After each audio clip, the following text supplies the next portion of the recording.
nigeze kubwira umudamu twasenganaga ngo ariko uriya mukene mu mwirukankaho ngo mumushaka iki.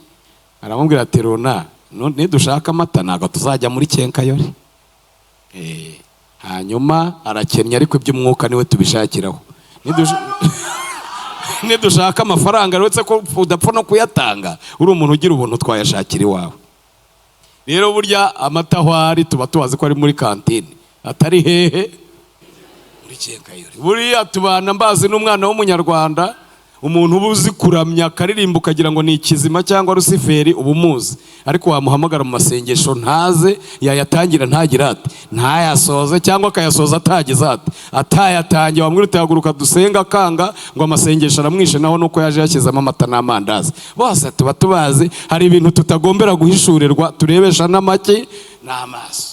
Hari umuntu tubana mu nzu y'Imana ukubuze yuko inkuru niba ushaka irari Rwamagana cyangwa i Rubavu ugira gute uyimupasa akayamamariza ubona. Ariko hari umuntu mubana nubwo yaba ari umwana muto uzi kugira gute uzi gusenga, kabote nzamwiyambaza tuyihamagare. Ndabashaka tujya ahantu turasenga ku munsi wa kabiri saa 9:20 munyikirize. Haleluya! Mbona ibintu ntashakaga kubona. Ubundi jewe nakijwe ndi muto ariko ntarakizwa, nakundaga nakinaga umupira ku rwego nacengaga ikipe yose, nakinaga ahantu habiri kuri ataka no mwizamu. Hanyuma aho babaga bantoye, murabizi gutoranwa muri karere cyangwa se twitoza muri baro, aho babaga bantoye bagiraga abakinnyi 10, aho batantoye bagakira 11. Hanyuma maze gukizwa mbona ntago byajyana, ndabizibukira ariko njya mbikurikirana iyo nabonye akanya. Hanyuma rero nibyo narose cyane, ibyo nahishuri. Mbona turi mu ikipe y'umupira w'amaguru, mbona ni mu batsinda ibitego, ariko mbona ikipe yacu ifite abataka bake kandi babaswa. Mbona no mu izamu hari abanyezamu bake kandi b'indangare. Ubwo turahareka mivuge, bamwe mu baturindiraga nabonaga bari inyuma y'ikibuga bategereje gusimbura abandi banyezamu bananirwe, ariko barangariye mu rusimbi rw'igishyimbo. Ibishyimbo bisanzwe. Hanyuma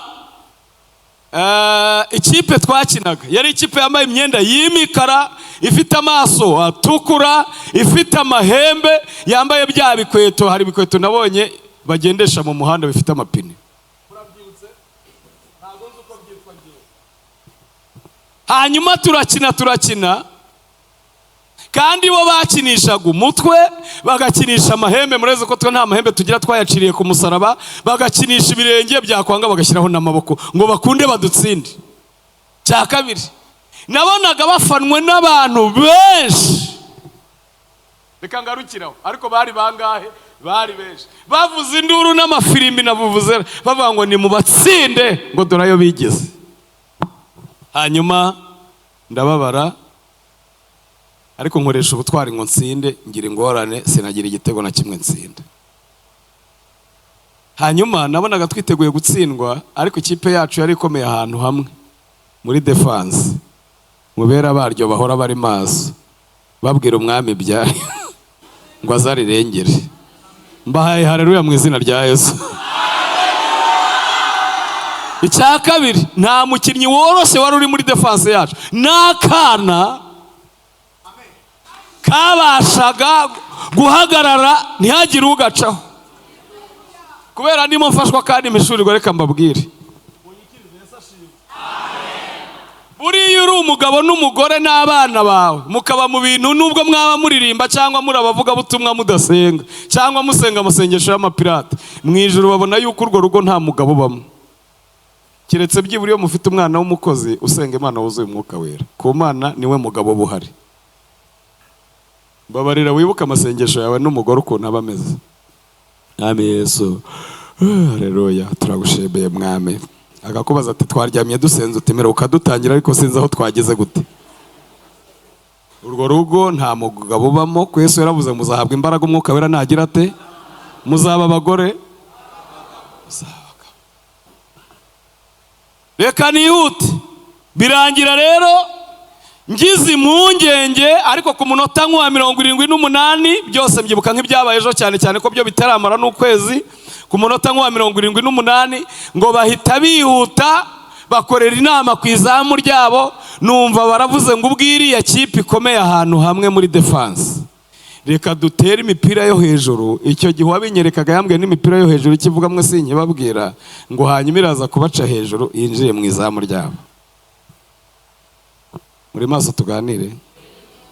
Buriya abatsinda ibitego ni abaririmbyi n'abavugabutumwa cyangwa n'ababwiriza n'abigisha.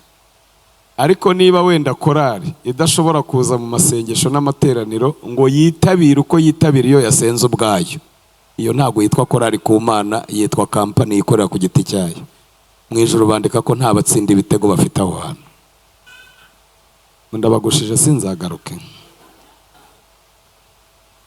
Kubana kwabo kwiza.